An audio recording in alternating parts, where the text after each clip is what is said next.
Day 37 of 41 days Ramakoti లేఖన యజ్ఞం. అందరికీ నమస్కారం అండి. ఎలా ఉన్నారు అందరూ? అందరూ బాగున్నారని అనుకుంటున్నాను. ఇవాళ డే 37. ఇవాళ కూడా 9 లైన్స్ రాస్తాను. ఎటువంటి డిస్ట్రాక్షన్స్ లేకుండా ఫోకస్డ్గా రాయడానికి ట్రై చేద్దాం.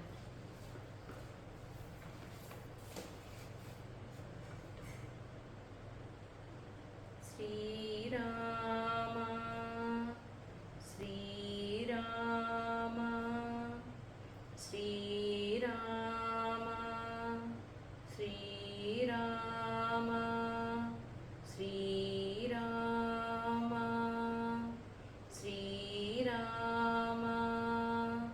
శ్రీరామ శ్రీరామ శ్రీరామ శ్రీరామ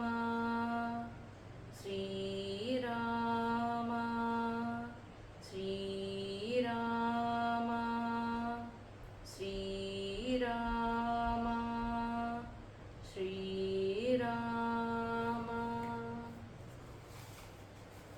ఎటువంటి డిస్ట్రాక్షన్స్ లేకుండా ఫోకస్డ్గా రాసారని అనుకుంటున్నాను.